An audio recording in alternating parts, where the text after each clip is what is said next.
ইমাম আহমদ বিন হাম্বল তার মা ফজরের নামাজের আগে ইমাম আহমদ বিন হাম্বলের মা ঘুম থেকে জাগিয়ে দিতেন, পানি গরম করতে দিতেন, আর ফজরের নামাজের আগে ঘুম থেকে জাগানোর পরে নিজে তাহাজ্জুদের নামাজ কিয়ামুল লাইল আদায় করতেন, আর শিশু আহমদকে পাশেই তাকে নামাজের জন্য দাঁড়িয়ে দিতেন।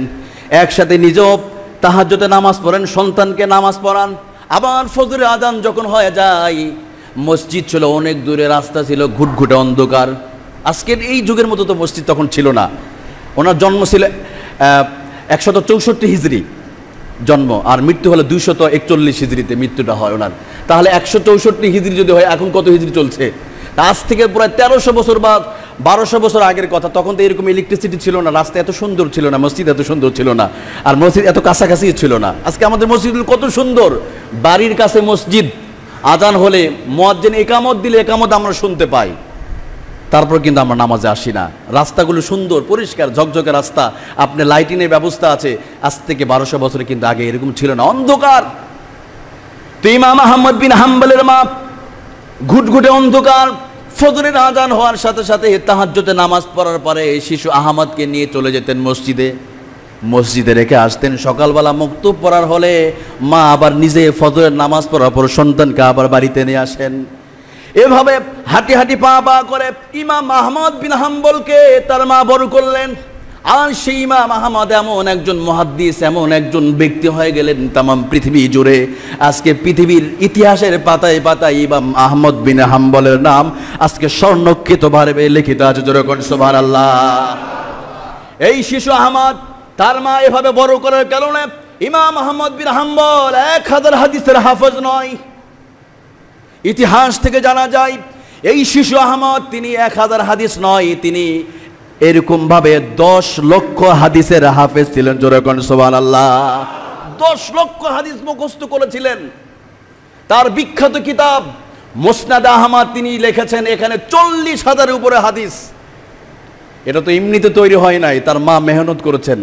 শিশুবেলা থেকে তাকে হাঁটি হাঁটি পা পা করে বড় করেছেন। কিভাবে বড় করতে হয় মুসলমানের সন্তান, অমুসলমান এখান থেকে শিক্ষা গ্রহণ করতে হবে আমাদেরকে। এই ইমাম আহমদ বিন হাম্বল কেমন ব্যক্তি হয়ে গেলেন তামাম পৃথিবী বুকে। সেই সময় ইমাম আহমদ বিন হাম্বলের যখন মৃত্যু হয়ে গেল, তার জানাজায় 1000, 2000, 1 লক্ষ, 2 লক্ষ মানুষ নয়, ইতিহাসে জানা যায় তার জানাজায় 6 থেকে 7 লক্ষ মানুষ হয়েছিল। যেরকম সুবহানাল্লাহ। 7 লক্ষ মানুষ তার জানা যায়। আপনি এটা কল্পনা করতে পারেন, এই যুগে যত বড় জনপ্রিয় প্রধানমন্ত্রী, এমপি, মন্ত্রী হোক না কেন, তার জানাজায় কয়টা লোক হয়? নিজের দলের লোক হয়তো যায়, অন্য দলের লোক যায় না। কিন্তু ইমাম আহমদ বিন হাম্বলের আজ থেকে সেই 164 হিজরির ঘটনা। ইমাম আহমদ বিন হাম্বল সেই সময় শিক্ষা দিতেন। তার কাছে শিক্ষা গ্রহণ করার জন্য তামাম পৃথিবী থেকে মানুষ ছুটে চলে যেত। তার এক একটা ক্লাসে 5 থেকে 6,000 মানুষ জড়ো হয়ে যেত। আজকে আপনি যত বড় শিক্ষক হন না কেন, আপনার ক্লাসে বাড়িতে এত ছাত্র হবে না। এই ইমাম আহমদ বিন হাম্বলের বিখ্যাত ছাত্র ইমাম আল বুখারী, সুবহানাল্লাহ কোন। কুরআনুল কারীমের পরে আসমানের নিচে জমিনের উপরে সবচাইতে পবিত্রতম গ্রন্থ বলা হয় বুখারী। এই বুখারী শরীফ লিখেছেন ইমাম আহমদ বিন হাম্বলের প্রধান ছাত্র ইমাম আল বুখারী। যেমন ওস্তাদ তেমন শাগির্দ, কথা কোন ঠিক কিনা? আমার প্রিয় ভাইরা, সেই যুগে ইমাম আহমদ বিন হাম্বলকে দেখার জন্য মানুষ চাতক পাখির মতো তারা চেয়ে থাকতো। অনেকে আল্লাহর কাছে দোয়া করে, আল্লাহ ইমাম আহমদকে একটু দেখার আমাকে সুযোগ করে দিও।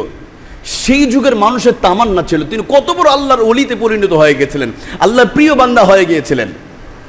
তো একদিন ইমাম আহমদ বিন হাম্বল তিনি রাস্তায় বের হলেন সফরের জন্য।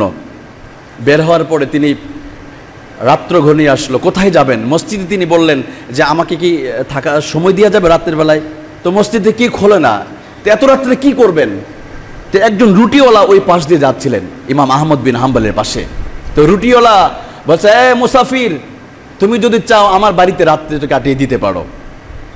ইমাম আহমদ বিন হাম্বল ওই রুটিওয়ালার সাথে রুটিওয়ালার বাড়িতে চলে গেলেন। আর রুটিওয়ালার বাড়িতে তিনি থাকবেন। রাতের বেলায় রুটিওয়ালা আটা দিয়ে ছানা তৈরি করে রুটি তৈরি করবেন। যতবার তিনি রুটি তৈরি করেন, প্রতিবার তিনি আস্তাগফিরুল্লাহ বলেন, আস্তাগফিরুল্লাহ, আস্তাগফিরুল্লাহ। এইভাবে রুটিওয়ালা প্রত্যেকবার শুধু আস্তাগফিরুল্লাহ বলে। ইমাম আহমদ বিন হাম্বল বলে, ও রুটিওয়ালা, তুমি কেন প্রত্যেকবার শুধু তুমি কেন আস্তাগফিরুল্লাহ বলো? আস্তাগফিরুল্লাহর মধ্যে কি আছে তুমি একটু বলে দাও। আমার প্রিয় ভাইরা, রুটিওয়ালা বলে, ও মুসাফির, আমি তোমাকে চিনি না, তবে আমি আস্তাগফিরুল্লাহ এই জন্য বলি, আমি আমার জীবনে যা কিছু আল্লাহর কাছে চেয়েছি সব কিছু আমি এই আস্তাগফিরুল্লাহর মধ্যেই পেয়েছি। জোরে কোন সুবহানাল্লাহ। আল্লাহ রাব্বুল আলামিন ৭১ নম্বর সূরা সূরাতুন নূরের ১১-১২ নম্বর আয়াতে আল্লাহ তাআলা বলেন, কুল ইস্তাগফিরু রাব্বাকুম ইন্নাহু কানা গফফারা ইউরসিলিস সামাআ আলাইকুম মিদরারা। নবী আমার, আপনি আল্লাহর কাছে ইস্তিগফার করুন, আল্লাহ তিনি হলেন দয়ালু দাতা, আর আল্লাহ রব্বুল আলামিন সম্পদের পাহাড় আপনাকে বানিয়ে দিবেন, আসমান থেকে আল্লাহ রহমত বর্ষণ করবেন। জোরে কোন সুবহানাল্লাহ। এবার রুটিওয়ালা বলে, ও মুসাফির, আমি তোমাকে চিনি না, তবে আমি আল্লাহর কাছে যত দোয়া করেছি সব দোয়া আল্লাহ আমার কবুল করেছেন, কিন্তু মুসাফির, আল্লাহ তাআলা আমার একটা দোয়া কবুল করে নাই। আমি এতদিন ধরে আল্লাহর কাছে প্রার্থনা করেছি, রব্বুল আলামিন তুমি মেহেরবানি করে জামানার শ্রেষ্ঠ মুহাদ্দিস ইমাম আহমদ বিন হাম্বলের সাথে আমার একটাবার তুমি সাক্ষাৎ করে দিও। আমার প্রিয় ভাইরা, এবার ইমাম আহমদ বিন হাম্বল ওই রুটিওয়ালার মাথায় হাত দিয়ে বলো, রুটিওয়ালা, তুমি রাতের বেলায় যে মুসাফিরকে তোমার বাড়িতে তুমি আশ্রয় দিয়েছ, তোমার সেই কাঙ্ক্ষিত দোয়ার বদৌলতে হয়তো আল্লাহ কবুল করেছে। আমি অন্য কোনো ব্যক্তি নয়, আমি হলাম সেই আহমদ বিন হাম্বল। জোরে কোন সুবহানাল্লাহ। আল্লাহু আকবার কোন। কেমন ব্যক্তি ছিলেন, তাকে দেখার জন্য, দোয়া করার জন্য মানুষ দোয়া করতো, আল্লাহ তুমি ইমাম আহমদ বিন হাম্বলের সাথে সাক্ষাৎ করে দাও। এটা তো এমনিতে হয় না। ইমাম আহমদ বিন হাম্বল একদিনে গড়ে ওঠেনি, তার মা শিশুকাল থেকেই নামাজের শিক্ষা দিতেন, ফজরের নামাজের ওঠার আগে নিজে তাহাজ্জুদ পড়তেন, সন্তানকে আবার তাহাজ্জুদের জন্য তালিম দিতেন, শিক্ষা দিতেন। তো আল্লাহ রাসূল সাল্লাল্লাহু আলাইহি সাল্লাম আজ থেকে 1400 বছর আগে তিনি একটা ভবিষ্যৎবাণী করেছেন, যেটা মিশকাতুল মাসাবির মধ্যে যে হাদিসটা এসেছে, এই হাদিসের ভবিষ্যৎবাণীগুলো যদি বর্তমান সময়ের সাথে যদি আমরা একটু মিলাই দেখি, সবগুলো হুবহু মিলে যাবে। হুবহু আমাদের ব্যক্তি, সমাজ, রাষ্ট্র জীবন ক্ষেত্রে আমরা যদি মিলাই দেখি রাসূলের এই ভবিষ্যৎবাণী, সব হুবহু মিলে যাবে। তা আমরা সেই ভবিষ্যৎবাণীটা শুনব। এর থেকে আমাদের উত্তরণের উপায়টা কি? আমরা এটা থেকে বের হয়ে আসতে চাই। আমরা যদি কোনো আমল যদি আমার মধ্যে না থাকে, সেই কাজগুলো আমরা বিপরীত পরে আর করব না, আমলে পরিণত করব ইনশাআল্লাহ। মিশকাত আল মাসাবির মধ্যে যে হাদিসটি বিশ্বনবীর জামাতা আসাদুল্লাহিল গালিব আলী কাররামাল্লাহু ওয়াজহুতে বর্ণিত হাদিস, তিনি বলছেন, ওয়ান আলীন রাদিয়াল্লাহু আনহু ক্বাল ক্বাল রাসূলুল্লাহ সাল্লাল্লাহু আলাইহি সাল্লাম ইউশিকু আন ইয়াতি আলান নাসি জামানুন লা ইয়াবকা মিনাল ইসলামি ইল্লা ইসমুহু ওয়া লা ইয়াবকা মিনাল কুরআনি ইল্লা রাসমুহু মাসাজিদুহুম আমিরাতুন ওয়া হিয়া খারাবুহুম মিনাল হুদা উলামাউহুম শাররুম মিনাস সামাই তাহতা আদিমিস সামা তাখরুজু মিনহুমুল ফিতনাতু ওয়া ফীহিম তাউদু। এই হাদিসের মধ্যে হযরত আলী রাদিয়াল্লাহু আনহু বলছেন, পৃথিবীর মানুষগুলো এমন একটা সময়ের মুখোমুখি হবে, এমন একটা সময়ের তারা সাক্ষী হবে, এমন একটা সময় তারা অতিক্রম করবে যখন কিনা লা ইয়াবকা মিনাল ইসলামি ইল্লা ইসমুহু, ইসলাম শুধুমাত্র কেবলমাত্র ইসলামটাকে মানুষ আনুষ্ঠানিকতার মধ্যেই সীমাবদ্ধ রাখবে, কিন্তু ইসলামের বিধান মানুষের চলার ক্ষেত্রে বা ইসলাম চর্চা মানুষের মধ্যে থাকবে না। শুধু নামে মুসলমান থাকবে মানুষ, কিন্তু কাজে তাদের মুসলমানিত্বর পরিচয় পাওয়া যাবে না। দ্বিতীয় যা বলছেন, ওয়ালা ইয়াবকা মিনাল কোরআন, কোরআনুল কারীম থাকবে, কোরআনের প্রতিযোগিতা হবে, কোরআন তেলাওয়াত হবে, কারীদের তেলাওয়াত হবে, সুললিত কণ্ঠে কোরআন তেলাওয়াত হবে। মানুষ মোবাইলে, কম্পিউটারে, হেডফোন কানে দিয়া মজা করে কোরআন শুনবে, কোরআনের তাফসীর শুনবে, কিন্তু বাস্তবে মানুষের জীবনে, ব্যক্তি সমাজ জীবনে মানুষ কোরআনের আমল থেকে অনেক পিছিয়ে থাকবে। মাসাজিদুহুম আমিরাতুন, আর সেই সময়ের মসজিদগুলো হবে সুরম্য খচিত, ঝকঝকে চমৎকার মসজিদ হবে, সুন্দর সৌন্দর্যমণ্ডিত মসজিদ হবে, মার্বেল টাইলস দিয়ে মসজিদ তৈরি করা হবে। কিন্তু মসজিদগুলোতে হেদায়েত থাকবে না। মানুষ মসজিদে আসবে, মসজিদ থেকে বের হয়ে আবার অন্যায় কাজে জড়িয়ে পড়বে। অর্থাৎ মসজিদে আসলো, হেদায়েত নিতে পারবে না মানুষ। উলামাউহুম শাররুন তাহতা আদিমিস সামাই, আকাশের নিচে জমিনের উপরে এক শ্রেণী ওলামায়ে সু বের হবে, এক ধরনের আলেম বের হবে, যারা নিজের ঈমানকে, তার এলেমকে, সুপ্ত জ্ঞানকে তারা তাগুতের কাছে বিক্রি করে দিবে। তাদের মাঝ থেকে ফিতনা বের হবে এবং সেই ফিতনায় নিজেরা জর্জরিত হয়ে নিজেরা ধ্বংস হয়ে যাবে। সম্মানিত প্যারা হাজিরিন, এই টোটালি এই কয়েকটা ভবিষ্যৎবাণী বিশ্বনবী আজ থেকে 1400 বছর আগে তিনি বলে গেছেন। আমরা যদি একটু মিলায় দেখি, এগুলো ব্যাখ্যা করবো ইনশাল্লাহ। এখন আমরা যদি একটু বাস্তব জীবনের সাথে মিলায় দেখি, আমার মনে হয় না যে আমরা এই সময়টা অতিক্রম করে ফেলেছি। ওই সময়ের মধ্যে আমরা ঘুরপাক খাচ্ছি। এত সুন্দর করে কে বলতে পারে? এত সুন্দর ভবিষ্যৎবাণী কে বলে দিতে পারে? আজকে ঠিক যেই সময়টা আমরা অতিবাহিত করছি, আল্লাহ রাসূলের এই ভবিষ্যৎবাণী হুবহু মিলে যায় আমাদের এই সমাজের সাথে। যে ইসলাম থাকবে, কিন্তু মানুষের মধ্যে ইসলামের চর্চাটা থাকবে না, শুধু আনুষ্ঠানিকতা থাকবে।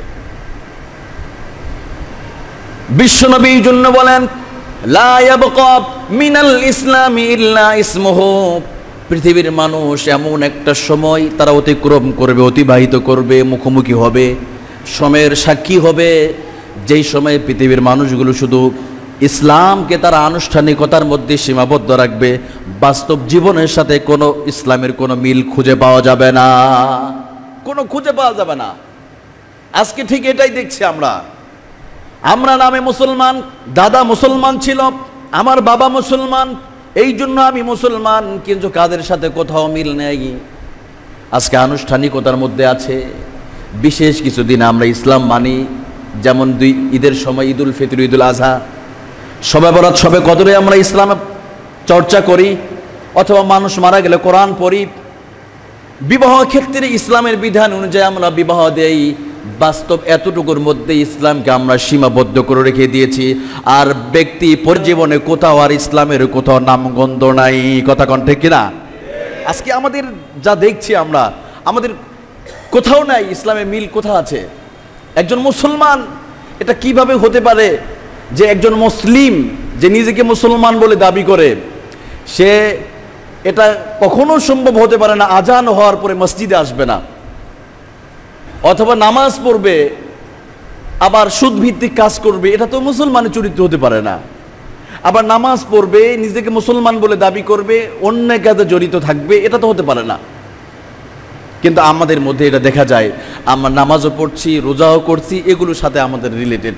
আবার নামাজ বিশেষ দিনে, জুমার দিন, ঈদের দিনে, দুই ঈদের আনুষ্ঠানিকতা, যারা নামাজ পড়ে না বছরে 365 দিন যারা নামাজ পড়ে না, রোজাও করে না, তারাও কিন্তু ঈদের নামাজে সবার আগে নতুন জামা কাপড় পরে সবার আগে ঈদগাহে চলে যায়। এই ইসলামটাকে আমরা আনুষ্ঠানিকতার মধ্যে সীমাবদ্ধ রেখে দিয়েছি। বিবাহের অনুষ্ঠানে শুধু ইজাব কবুল, এতটুকু আমরা ইসলাম মানি। অর্থাৎ আলহামদুলিল্লাহ আমি বিবাহ কবুল করলাম, ছেলে মেয়ে উভয় বলে, এতটুকু শুধু এখানে ইসলাম আছে। আর বাকি পুরা বিয়ের আনুষ্ঠানিকতার মধ্যে কোথাও ইসলামের নামগন্ধ নাই। সব হিন্দু, ইহুদি, খ্রিস্টানদের পদ্ধতিতে আমরা বিবাহ অনুষ্ঠান করছি। বিয়ের অনুষ্ঠানগুলোতে আজকে যাদের খাবারের ব্যবস্থা করা হচ্ছে, বিয়ের 10 দিন আগে থেকে লাইটিং ব্যবস্থা করো, হাজার হাজার মানুষের সমাগম হবে, এখানে নর্তকী এনে গান বাদ্যবাজনা হবে। এটা কি মুসলমানের চরিত্রের সাথে মিলে? বিশ্বনবী কি বলছেন? নবী সাল্লাল্লাহু আলাইহি সাল্লাম বলেন, যেই বিবাহের মধ্যে সবচেয়ে খরচ কম, ওই বিয়েটার মধ্যে সবচেয়ে বেশি বারাকা, বেশি বরকত, আল্লাহ আসমান থেকে রহমত বর্ষণ হয়। কিন্তু আমাদের সমাজে এটা চেঞ্জ হয়ে গেছে। আমরা মনে করি যে বিয়েতে যত খরচ বেশি, যত খরচ দেখাতে পারবে এলাকার মধ্যে, সে তত সমাদৃত, মানুষের কাছে সে তত আরো বেশি গ্রহণযোগ্যতা পাবে। এই জন্য দেখা যায় অনেক সময় ছেলে মেয়ের বিবাহের ক্ষেত্রে অর্থ যদি না থাকে, এমনকি ব্যাংক থেকে লোন নিয়ে 2 লক্ষ 5 লক্ষ টাকা খরচ করে বিয়ের অনুষ্ঠান করছে। এটা মুসলমানদের চরিত্র নয়। এই যে আনুষ্ঠানিকতা, এটা হিন্দুদের করা, হিন্দুরা এগুলো করে, হিন্দু তারা আনুষ্ঠানিকের মধ্যে এরকম হাজার হাজার টাকা খরচ করে বিশাল অনুষ্ঠান করে। কিন্তু ইসলাম বলছে যত সহজে, যত খরচ কম, আপনার যত বড় কোটিপতি হন সমস্যা নেই, আপনি মেয়ের বিয়ে দিয়েছেন একেবারে খেজুর দিয়ে, কালিমা পড়া হয়ে গেল অথবা ইজাব কবুল হয়ে গেছে, বাস মসজিদে আপনি খেজুর ছিটিয়ে দেন, বিয়ে শেষ হয়ে গেল, এতে বরকত। কিন্তু আমরা কি করি, বিয়ের পরে আনুষ্ঠানিকতা, ছেলে মেয়ে সব একাকার একসাথে বসে বসে খাবার খাবে, কোনো পর্দার তো বালাই নাই, একদিকে খাবার খাচ্ছে, অন্যদিকে তো তরুণীরা তারা আনন্দ করছে, হলুদের সিস্টেম, এগুলো মুসলমানের মধ্যে নয়, এগুলো ইসলামের কালচার নয়। এই জন্য বলা হচ্ছে ইসলাম থাকবে, বাট ইসলামের চর্চা মানুষের মধ্যে থাকবে না। একইভাবে আমাদের যে প্রজন্মটা, আমরা আগামী যে প্রজন্মটা গড়ে উঠছে, যেই তরুণ সমাজ যেটা আসতেছে আগামী 10 বছর 20 বছর পরে যারা দেশ পরিচালনা করবে, বা আমাদের যে যারা প্রজন্ম যারা বড় হচ্ছে, এই প্রজন্ম তারা অনেকেই চিনবে না ইসলামটা কি, এই প্রজন্ম অনেকেই বুঝতেই পারবে না পৃথিবীর শ্রেষ্ঠ মানুষটা কে, তারা বলতে পারবে না। তবে তারা বড় বড় অ্যাথলেটিকদের নাম বলতে পারবে, বড় বড় খেলোয়াড়দের নাম তারা পরিচয় করে দিয়েছে আমরা, কিন্তু আমরা দিতে পারি নাই পৃথিবীর শ্রেষ্ঠ মানুষ রাসূলের পরিচয় আমাদের সন্তানগুলো দিতে পারি নাই, আমাদের সন্তানগুলোকে আমরা এরকম কোরআন শিক্ষা দিতে পারি নাই। এই জন্য এই যে প্রজন্মগুলো আগামীতে বড় হচ্ছে, এই যে কোরআন ইসলাম থেকে দূরে থাকার পেছনে আমরা অভিভাবকরাও দায়ী, পিতামাতারাও দায়ী। তাদের কর্তব্য ছিল এই সন্তানগুলোকে ছোটবেলা থেকে সেইভাবে লালন পালন করে তোলা, যাতে করে তার ইসলাম, তারা মুসলমানের সন্তান, মুসলমান, তারা ইসলাম বুঝবে, ইসলাম পালন করবে, ইসলামের মধ্যে কি শান্তি আছে এটা তুলে ধরবে। কিন্তু আমরা কি করছি, বিপরীত, যার কারণে এই হুবহু ভবিষ্যৎবাণীটার সাথে মিলে যায় যে ইসলাম ঠিকই থাকবে, লা ইয়াবকা মিনাল ইসলাম ইল্লা ইসমুহু, এটা শুধু নামের মধ্যে থাকবে, কিন্তু আমলের মধ্যে কোথাও পাওয়া যাবে না, কোথাও পাওয়া যাবে না। এই জন্য আমরা দেখছি যে প্রত্যেকটা ক্ষেত্রে আমাদের মধ্যে অধপতন আমরা লক্ষ্য করতে পারছি। কখন? আজকে আমরা ইসলাম থেকে অনেক সরে চলে গেছি, শুধু ইসলামটাকে আমরা আনুষ্ঠানিকতার মধ্যে রাখছি। এই যদি অবস্থা হয়, রাসূলের এই ভবিষ্যৎবাণী 1400 বছর আগে তিনি এই কথাই বলে গেছেন। আজকে আমরা অনেক সময় মানে প্রাউড ফিল করি, নিজেরা গর্ববোধ করি, যদি একটা আমার ছেলে যখন এরকম আধুনিক শিক্ষা শিক্ষিত হওয়ার পরে এগুলো ভালো কিছু জানে তখন, কিন্তু এর পাশাপাশি ইসলামী শিক্ষা দেওয়ার পরে তাকে একটু যে আলাদাভাবে ইসলামী শিক্ষা দিবে, এটা কিন্তু আমরা খুব ওইভাবে প্রাউড ফিল করি না। যেমন একটা উদাহরণ দেই,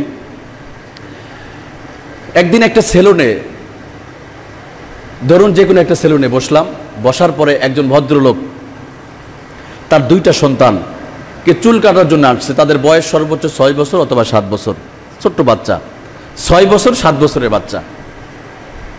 তো এই সন্তানগুলো সেলুনে আসার পরে, যেহেতু সেলুনের সাইটে ছবি টাঙ্গানো থাকে, বিভিন্ন অ্যাথলেটিক অথবা নায়ক নায়িকাদের ছবি থাকে, তো একজন বলছে বাবা আমি নেইমার কার্ড দিব, তার একটা সন্তান বলছে আমি মেসি কার্ড দিব।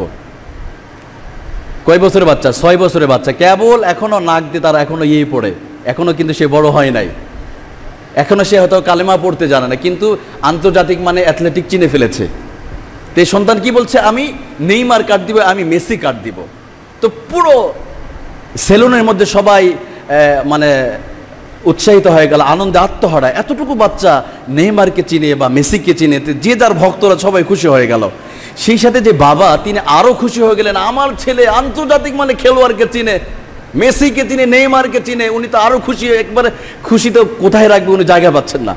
তো প্রিয় ভাইরা, এই সময় এই বাচ্চাদের এটা কথা ছিল না যে খেলোয়াড়দের চিনবে, এই বয়সে এটা চেনার কথা ছিল। তারা অবশ্যই আপনি চিনিয়েছেন বা টিভির নিউজে দেখেছে, অথবা আপনার বাড়ির ছাদের মধ্যে আর্জেন্টিনা ব্রাজিলের ফ্ল্যাগ টাঙিয়েছেন, দেখে হয়তো তারা বুঝেছে যে এটা আর্জেন্টিনার, এটা ব্রাজিলের পতাকা।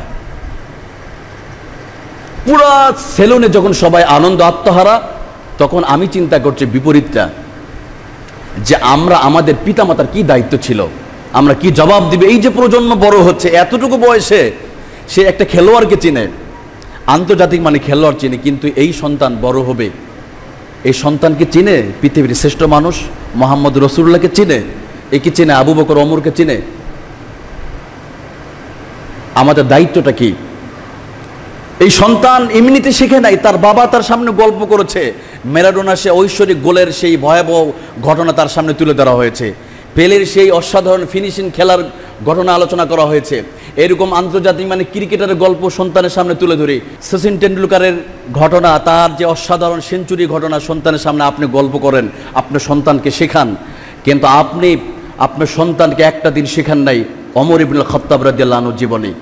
আপনি রোনালদো যখন ফিলিস্তিনি মুসলমানদের সাহায্য করে তখন আপনি এটা ফেসবুকে শেয়ার করেন যে একজন খ্রিস্টান হয়ে মুসলমানদের কত সাহায্য করেছে, কত বড় দানবীর। কিন্তু আপনি একটা দিন আপনার সন্তানদের সামনে তুলে ধরেন নাই যে আবু বকর রাসূলের আহ্বানে নিজের পরিবারের সমস্ত সম্পদ দান করে দিলেন, মসজিদে আসবেন কোনো জামা নেই, চটের সালা পরে মসজিদে আসলেন আবু বকর। কিন্তু আবু বকরের জীবনে আমাদের সন্তানদেরকে আমরা শিক্ষা দিতে পারি নাই। আমরা বড় বড় দার্শনিকদের ঘটনা শোনাই, নেলসন ম্যান্ডেলা ঘটনা শোনাই, আব্রাহাম লিঙ্কনের ঘটনা শোনাই, বড় বড় সেনাবাহিনীদের বীরত্বগাথা তাদের ঘটনা কাহিনী শোনাই, কিন্তু খালিদ বিন ওয়ালিদ যিনি কোনো যুদ্ধে তিনি পরাজয় বরণ করেন নাই, খালিদ বিন ওয়ালিদের ঘটনা আমরা শোনাতে পারি না। এই যে প্রজন্ম খেলোয়াড়দের চিনে, অ্যাথলেটিকদের চিনে, এরা বড় হয়ে এরা কোনোদিন রাসূলের কথা, রাসূলের হাদিস তারা মানবে? এই 7 বছরে একটা সন্তানের কথা ছিল কোরআন শিখবে, মক্তবে গিয়ে কোরআন শিখবে, সকালবেলা কোরআনে শিক্ষা গ্রহণ করবে, মুসলমান তার সন্তানকে শিখাবে। কিন্তু আমরা এটা শিখাতে পারি নাই। কেমন কথা ছিল একটা সন্তানকে এভাবে শিক্ষা দেওয়ার। আর পৃথিবীর ইতিহাসে এই সন্তানগুলোকে কিভাবে বড় করতে হবে একটা উপমা তুলে ধরি। পৃথিবী বিখ্যাত মুহাদ্দিস ইমাম আহমদ বিন হাম্বল, শিশু আহমদ বিন হাম্বল শিশুবেলায় তার বাবাকে হারান, তিনি জন্মের মতো এতিম হয়ে যান, বাবার ভালোবাসা থেকে একেবারে বঞ্চিত। আহমদ বিন হাম্বল তার মা কোলেকাকে বড় করছেন, একেবারে ছোট্ট। মা ছিলেন আল্লাহওয়ালা, বাবার ভালোবাসার তিনি বুঝতে দেন নাই, মা আগলিয়ে রেখেছেন। মা নামাজ পড়তেন, সন্তানকে নামাজের উপমা দিতেন, শেখাতেন। এমনকি গভীর রজনীতে যখন তাহাজ্জুদে নামাজে দাঁড়িয়ে যেতেন, ওই মা সন্তানকে নিয়ে তাহাজ্জুদে নামাজে দাঁড়িয়ে যেতেন। এভাবে সন্তানকে বড় করে তুলতে হয়। কিন্তু আমাদের মা বোনেরা সারা রাত হিন্দি সিরিয়াল দেখার পরে পরের দিন সকালে একেবারে নাক ডেকে ডেকে ঘুমাবে, নাক ডেকে ঘোঘা করে ঘুমাবে। আবার রাতের বেলা যদি হিন্দি সিরিয়াল যদি মিস করে পরের দিন কাজা কাফারা আদায় করতে হবে। আমি তো বাস্তব কথা বলছি কিনা প্রিয় ভাইরা? এই সন্তান, এই মায়ের পেট থেকে কি এরকম ইমাম আহমদ বিন হাম্বল আসবে? এই মায়ের পেট থেকে শাহাদাল মুজাররাদি ইয়ামিনীর মতো সন্তান আসবে, আল্লাহর ওলিরা আসবে? না এরকম খুনিরা, লুটেরা, দুর্নীতিবাজরা এই মায়ের পেটে আসবে, দর্শনকারীরা আসবে এই পেটে, আল্লাহর ওলিরা আসবে না? আজকে কই ভালো মানুষ তো বিদায় হচ্ছে, কিন্তু বিপরীত ভালো মানুষ আমরা পাচ্ছি না, শুধু দূর হয়ে যাচ্ছে। এর জন্য আমরা নিজেরা দায়ী, আমরা নিজেরা দায়ী। একটা মেয়ের বিশেষ করে স্তরের নিচ থেকে নিয়ে নাভি পর্যন্ত এই কয়েক ইঞ্চি জায়গাটা সবচেয়ে দামি। কিন্তু বেপরদাভাবে যে মেয়েটা চলবে, আর কোনো বেগানা পুরুষের নজর যদি ওই মেয়েদের ওই জায়গাটা যদি যাতে পেটে যদি কারো নজর পড়ে, এই পেটে কোনোদিন ভালো সন্তান জন্ম হবে না, কোনো ভালো সন্তান আসবে না। সিরিয়াল, নাটক, সিনেমা এগুলো নিয়ে আমরা ব্যস্ত হয়ে আছি। এক সময় সকালবেলা আমাদের মসজিদগুলো থেকে আমরা কোরআন আওয়াজ শুনতে পেতাম, বাড়িগুলো জানালা থেকে অনেকে কোরআন পড়তো, আমাদের মুরব্বীরা কোরআন পড়তো, সুলিলিত কণ্ঠে কোরআন আওয়াজ পাওয়া যেত। এখন ওই বাড়িগুলোতে নাক ডাকার শব্দ পাওয়া যায়, অথবা সারেগামার আওয়াজ পাই। ওই ঘরের জানালা থেকে এখন কোরআনে আওয়াজ পাওয়া যায় না। এখন সকালবেলা অনেকে নাটক শুরু করে বা সিনেমা দেখে, এগুলো আওয়াজ পাওয়া যায়, কিন্তু আর বাড়িগুলোতে আর কোরআনে আওয়াজ পাওয়া যায় না। এই জন্য বিশ্বনবী বলছেন লা ইয়াবকা মিনাল ইসলাম, ইসলাম থাকবে আনুষ্ঠানিকতার মধ্যে জাস্ট, কিন্তু ওয়ালা ইয়াবকা মিনাল ইসলামি ইল্লা ইসমুহু, মানুষ এটা নামের মধ্যে থেকে পালন করবে না। এই জন্য প্রিয় ভাইরা, আপনার দায়িত্ব, আপনি সন্তান সবচেয়ে বড় নিয়ামত। দেখেন অনেকের সন্তান হয় না, ওই পুরুষের কাছে জিজ্ঞেস করেন যে বাবা হতে পারে না তার কত ব্যথা বেদনা। যেই মহিলা নিজে মা হতে পারে নাই, তার সবচেয়ে বড় কষ্ট হলো আমি মা হতে পারলাম না, আমি বাবা ডাক্তার শুনতে পারি নাই, কত মেহনত করলো, কত চিকিৎসা ব্যবস্থা করছে, কিন্তু কাজ হয় নাই। আল্লাহ কোরআনুল কারিমে তিনিও বলছেন, সূরাতুল কাহফ 18 নম্বর সূরা, এই সূরা 46 নম্বর আয়াত আল্লাহ বলছেন, আল মালু ওয়াল বানুনা জিনাতুল হায়াতিদ দুনিয়া। সন্তান, টাকা পয়সা এগুলো হলো জিনাত, আমি সৌন্দর্য করে এগুলো সৃষ্টি, এগুলোর প্রতি মায়া মমতা তোমাদের থাকবে, কিন্তু এদেরকে বড় করতে হবে, লালন পালন করতে ইসলামী শিক্ষায়। এই সন্তানগুলোকে এভাবে তৈরি করতে হবে। প্রিয় ভাইরা, এমনকি আপনার মৃত্যুর পরে কিন্তু প্রত্যেকটা মানুষের আমল নামে একেবারে আল্লাহ ক্লোজ করে দেন, বন্ধ করে দেন, কিন্তু 3টা রাস্তা খোলা থাকবে। মরার পর আপনার আমল নামায় নেকি চলে যাবে। ইযা মাতাল ইনসান ইনকাতা আমালুহু ইল্লা মিন সালাসা আও সাদাকাতিন জারিয়া ওয়ালাদুন সালেহ। মৃত্যুর পরে যদি কোনো মানুষ নেককার সন্তান রেখে যায়, আর ওই সন্তান যদি আল্লাহওয়ালা যদি হয়, নামাজি যদি হয়, ওই সন্তান যদি কোরআনের পক্ষ থাকে, কোরআন প্রতিষ্ঠার কথা বলে, কোরআন মেনে চলে, বিশ্বনবী বলে ওই বাবা কবরে যাওয়ার পরে আল্লাহ তাআলা তার আমল নামায় এই নেকিগুলো পার করে দিবেন। জোরে বলেন সুবহানাল্লাহ। আবার বিপরীত দেখেন, সন্তান যদি হয় মদখোর গাঁজাখোর, যদি হয় নামাজ পড়ে না, বেপরদা চলে, তার মেয়ে পর্দার কথা বলে নাই, ছেলেকে কোনোদিন নামাজের কথা বলে নাই, কবরে যে আপনার শান্তি হবে না, কবরও আপনার পানিশমেন্টের ব্যবস্থা আছে। কবরে যাওয়ার পর আপনার আমল নামায় সন্তান যত গুনাহ করবে এর একটা পার্সেন্টেজ আল্লাহ তাআলা আপনার আমল নামায় পৌঁছে দেবেন,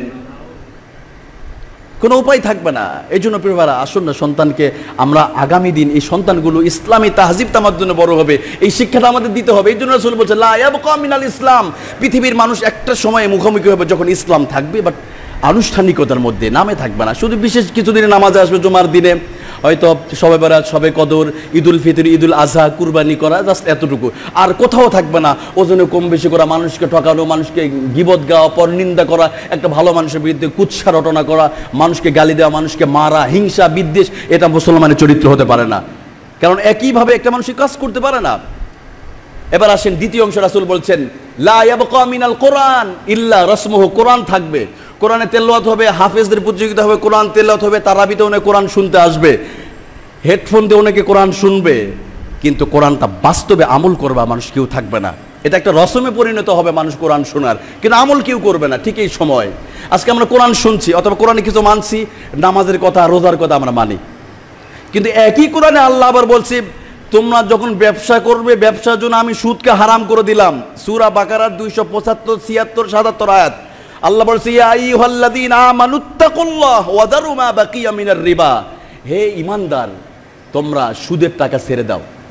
কিন্তু আমরা সুদ খাচ্ছি, এমনকি যারা চেষ্টা করে সুদ থেকে বাঁচতে পারবেন না। রাসূলের হাদিস, মিশকাতুল মুসাবির হাদিস, এখানে বলা হচ্ছে যে কিয়ামতের পূর্বে এমন একটা মুহূর্ত আসবে, সায়াতি আলান নাসি জামানুন লা ইয়াবকা মিন আহাদিন ইল্লা আকালার রিবা, এমন কোন মানুষ থাকবে না যে মানুষটা সুদের সিটা থেকে বাঁচতে পারবে। আজকে আমরা ওই সময়টা অতিবাহিত করছি। আপনি ব্যাংকে লেনদেন করে সুদ ঢুকছে, এমনকি যারা ব্যাংকে টাকা রাখে না ভাবছেন যে আমি গ্রামে আমি জমি রাখলাম বা টাকা অথবা বাড়ি কিনলাম, আপনি তো বিকাশ ব্যবহার করেন, আপনি তো রকেট ব্যবহার করেন, আপনি বিকাশের মধ্যেও সুদ ঢুকে দেওয়া হচ্ছে। আপনি যদি প্রতি মাসে 2 বার ক্যাশ আউট করেন, এখানে আপনার ক্যাশ আপনি 2 টাকা 5 টাকা ঢুকে আপনার টাকাটাকে হারাম করে দেওয়া হচ্ছে। এই রাসূলের হাদিস 1400 বছরের হাদিস আর আজকের সাথে মিলায় দেখেন। এই জন্য তবে হ্যাঁ, আমরা কি বাঁচবো না? আমরা কিভাবে চলবো? এখানে আল্লাহ তাআলা দেখবেন আপনার অন্তরেরটা, ওয়ালাকি ইয়ানজুরু ইলা কুলুবিকুম, আপনি সুদ থেকে বাঁচার চেষ্টা করছেন কতটুকু, এটা আল্লাহ তাআলা দেখবেন। এখন অনেকে ইচ্ছাকৃতভাবে 10 লক্ষ টাকা লাগিয়ে বসে বসে উনি সুদের টাকা আনেন, নামাজও পড়েন সুদের টাকা আনেন। যে সুদ খাওয়া একজন যে মদ খায়, মদখোর তার চাইতে আরো নিকৃষ্ট অপরাধ, আরো নিকৃষ্ট। আমরা একজন মদখোরকে দেখে ঘৃণা করি, একজন মদখোর যদি মদ খেতে খেতে মসজিদে আসে অনেকে কিন্তু পিটাবে তারে, কিন্তু আর একজন সুদখোর ব্যক্তি সুদ খেয়ে মসজিদে এসেছে ওটা কিন্তু অনেকে কিছু মনে করবে না, কারণ অনেকেই এটাতে খায়। তো যাই হোক প্রিয় ভাইরা, এটা আমরা জানি অনেকে আমরা সুদ খাই না, যদি কেউ খেয়ে থাকে আমরা এটা কি এগুলো কাজ করব না, যেহেতু সুদের মধ্যে সবচেয়ে নিকৃষ্টতম গুনাহ হলো মায়ের সাথে জিনা করা, নাউজুবিল্লাহ। এভাবে প্রিয় ভাই আল্লাহ তাআলা আমাদের হেদায়েত দান করুক। হাদিসের মধ্যে বলা হয়েছে মাসাজিদুহুম আমিরাতুন, মসজিদগুলো হবে সুরম্যখচিত, ঝকঝকে, অনেক সুন্দর মসজিদ তৈরি করা হবে, কিন্তু মসজিদে কোনো হেদায়েত থাকবে না। মানুষ নামাজ পড়বে, মসজিদে হট্টগোল করবে, একজন আরেকজনকে গর্ব করবে, আমার মসজিদটা খুব সুন্দর, আমাদের এলাকার মসজিদটা অন্য এলাকার চাইতে অনেক ভালো। আবার এরকমভাবে এইরকম প্রতিযোগিতা চলবে মানুষের মাঝে, কিন্তু মসজিদে প্রকৃতপক্ষে হেদায়েত থাকবে না। উলামাউহুম শাররুম মান তাহতা আদিমিস সামাই, বিশ্বনবী বলেন ওই মুহূর্তে আসমানের নিচে জমিনের উপর এমন এক শ্রেণী আলেম বের হবে যারা কিনা তাদের মধ্য থেকে ফিতনা বের হবে, আবার ওই ফিতনা থেকে নিজেরাই আবার ধ্বংস হয়ে যাবে। আজকে যখন যত ফিতনা বের হচ্ছে, কিছু নামের এক জাতীয় আলেম ওলামাদের মাঝ থেকেই বের হচ্ছে। অনেকেই অর্থের কাছে ফতুয়া বিক্রি করে দেয়, টাকার কাছে নিজের ইমানকে বিক্রি করে দেয়, টাকা দিতে পারলে নাস্তিকদের সাথে একত্রতা ঘোষণা করে, এমন আলেমের অভাব নাই। কিন্তু এই কথা আল্লাহ রাসূল 1400 বছর আগে তিনি বলছেন। তো সম্মানিত প্রিয় ভাইরা, তা আমরা যদি লক্ষ্য করে দেখি এই হাদিসের যে ভবিষ্যৎবাণীগুলো একে হুবহু বর্তমান সময়ের সাথে মিলে যায়। এই জন্য আসুন আমরা এগুলো থেকে ফিরে আসি। আর কোরআনুল কারীমের আল্লাহ তাআলা যেই বিষয়টা বলছেন, কোরআন থাকবে, আজকে ঘরে ঘরে কোরআন থাকবে, কিন্তু কোরআনটা রসমে পরিণত হবে, কোরআন মানার মতো মন মানসিকতা মানুষের মধ্যে পাওয়া যাবে না। এমনকি মানুষ কোরআন আস্তে আস্তে ভুলে যাবে। আজকে মুসলমান সন্তানরা তারা ভুলেই গেছে কোরআন, যে কোরআন থেকে যে আমরা সব কিছু পেয়েছি, মুসলমানরা এবং তাম পৃথিবী মানুষ পেয়েছে, এটাও আমরা আস্তে আস্তে ভুলে যাচ্ছি। আমাদের ইতিহাস সব ভুলে যাচ্ছে। সব কিছু আমরা ভুলে যাচ্ছি। আমি এর আগে একবার আলোচনা বলেছিলাম যে এই কোরআনুল কারীম থেকেই তামাম পৃথিবীতে এখনও খ্রিস্টানরা তারা গবেষণা করছে, রিসার্চ করে তারা নিত্য নতুন জিনিস আবিষ্কার করছে। আমরা কিন্তু আবিষ্কার করতে পারছি না। আমাদের সন্তানগুলো যখন আবিষ্কার নিয়ে গবেষণা করে তখন তো কোরআন পড়ে নাই। আমাদের আগামী প্রজন্ম ভার্সিটিতে মারামারি করে একদল আর এক দলকে মেরে লুলা করে এই প্রতিযোগিতা আমরা করছি। ঠিক একই মুহূর্তে বিপরীত অন্য দেশে তাকান, অন্য যে ভার্সিটির ছাত্ররা তারা গবেষণা করছে, তারা রিসার্চ করছে, কোরআন গবেষণা করে নতুন নতুন জিনিস গবেষণা করছে, তারা রিসার্চ করছে, বৈজ্ঞানিক, তারা রোবট তৈরি করছে। কিন্তু আমরা পারি না। আমরা রোবট কিনে নিয়ে আসি টাকা কোটি কোটি টাকা দিয়া, কিন্তু আমরা তৈরি করি না। কারণ আমরা ভার্সিটি যারা পড়বে তারা জ্ঞানজাম নিয়ে পড়ে থাকে। পড়বে কখন? ভার্সিটিতে সবুজ চত্বরে প্রেমপ্রীত আর ভালোবাসা নিয়ে ব্যস্ত থাকবে ইউনিভার্সিটিগুলোতে। আমি নিজেও ইউনিভার্সিটিতে পড়াশোনা করি, বাস্তব কথাগুলো বলছি প্রিয় ভাই। তো এখন পৃথিবীতে দেখেন তারা কোরআন থেকে নিয়ে গবেষণা করছে। একসময় পৃথিবীর মানুষ আকাশের দিকে তাকে পাখি দেখে তারা কি করতো? আফসোস করতো, আহারে আমরা কি পাখির মতো উঠতে পারবো না? কিন্তু স্বপ্ন তো পূরণ হয়েছে, আমরা সবাই জানি। আজকে পাখি না, ওই পাখির চাইতে মানুষ আরও স্পিডে বিমান নিয়ে চলাফেরা করছে পৃথিবীতে, এক প্রান্ত থেকে আর এক। এমনকি বিশ্ববিখ্যাত রকেট নির্মাতা স্পেসএক্স, যেটা বঙ্গবন্ধু যে স্যাটেলাইট যারা তৈরি করে যে কোম্পানি, এই একই কোম্পানি, তারা বলছে যে এমন বিমান তারা তৈরি করে 2030 সালের মধ্যে 1 ঘন্টাও লাগবে না তামাম পৃথিবীতে এক প্রান্ত থেকে আরেক প্রান্তে সফর করতে, এমন তার বিমান তৈরি করছে। কিন্তু এই বিমান তৈরি করার প্রথম বিষয় আমরা জানি এগুলো করছে খ্রিস্টানরা, উইবার রাইট বা বিল রাইট। কিন্তু এটা আমরা জানি না এদের জন্মের পূর্বে 9ম শতাব্দীতে আব্বাস ইবনে ফিরনাস, যে একজন মুসলিম বিজ্ঞানী, তিনি প্রথম আকাশে তিনি 10 মিনিট এরকম পাখির খাঁচা করে উড়েছিলেন। এটা মুসলমানরা জানেন, আমরা ভুলে গেছি, এটা জানেই না অনেকেই। অনেক সন্তান জিজ্ঞেস করুন, পারবে না এগুলো। অথচ আল্লাহ তাআলা এই জন্য বলেছেন তোমরা পাখির দিকে তাকাও, তাকালে তোমরা এগুলো পাবে, এই তথ্যগুলো পাবে। আল্লাহ রাব্বুল আলামিন সূরা মুলক 67 নম্বর সূরা, এই সূরার মধ্যে আল্লাহ তাআলা বলছেন, আওয়ালাম ইয়ারাউ ইলা তায়রি ফাওকাহুম সাফাতিন ওয়া ইয়াকবিদনা মা ইউমসিকুহুন্না ইল্লার রহমান। পৃথিবীর মানুষ তোমরা পাখির দিকে তাকাও, কিভাবে দলে দলে তারা ডানা মেলে আবার ডানা গুটায় তারা চলে। আর পাখির দিকে যদি তোমরা তাকাও, তাকালে তোমরা ওই আসমানের মালিক আল্লাহ রব্বুল আলামিনের পরিচয় তোমরা পেয়ে যাবে। সব গবেষণা কি এই পাখিগুলোকে ব্রেন দিয়েছে, এত সুন্দর তাদের মেধা। এই আবাবিল পাখি, সূরা ফিলের মধ্যে আমরা জানি আবাবিল পাখি এত শক্তিশালী পাখি, এই পাখি কি এত সুন্দর মেধা দিল। আর অনেক পাখি আছে যারা এই অতিথি পাখিগুলো বাংলাদেশে আসে এক প্রান্ত থেকে আর এক প্রান্ত থেকে, এই মেধাগুলো কে দিয়েছে? এগুলো গবেষণা করার কথা ছিল। এমনকি রাশিয়াতে এমন কিছু পাখি আছে ডিম পাড়ার পরে তারা চলে যায় শত শত মাইল দূরে, আর শত শত মাইল দূর থেকে তারা ডিমে তা দেয়, দূর থেকে ডিমের দিকে তাকায়, ডিম তো দেখা পায় না, ওই দূর থেকে ডিমের দিকে তাকানোর কারণে তাদের ডিম থেকে বাচ্চা ফুটে যায়। জোরে করে সুবহানাল্লাহ। এমনকি কিছু পাখি আছে পৃথিবীতে, হোমবার্ড এক জাতীয় পাখি, এই জমিন থেকে একবার উড়াল দিলে এই শূন্যের উপরে 8 মাস শূন্যের উপর উড়ান্ত অবস্থায় থাকে। জোরে করে সুবহানাল্লাহ। এরকম অসংখ্য পাখি আল্লাহ সৃষ্টি, এইগুলো দেখে দেখে তোমরা গবেষণা করো, কিন্তু আমাদের গবেষণা করার সুযোগ নাই। আমরা আসি কি মানে মারামারি, ফিতনা, ফাসাদ, সাফাকুদ্দিমা এগুলোর মধ্যে আছে। আল্লাহ তাআলা আমাদের হেফাজত করুক। প্রিয় ভাই, এভাবে যদি আমরা থাকি আমরা উন্নতি সাধন করতে পারবো না। আল্লাহ তাআলা আমাদের সবাইকে তৌফিক দান করুক। বিশেষ করে যে হাদিসটা নিয়ে আলোচনা করছে, আল্লাহ তাআলা এর উপর আমল করার তৌফিক দান করুক। হাযা মা ইনদি ওয়াল ইলমু ইনদাল্লাহ আলাইহি তাওয়াক্কালতু ওয়া ইলাইহি নুব। নিয়মিত ইউটিউব ভিডিও দেখতে সাবস্ক্রাইব করুন। নতুন নতুন ভিডিও পেতে ঘন্টা বাটনটি চাপুন।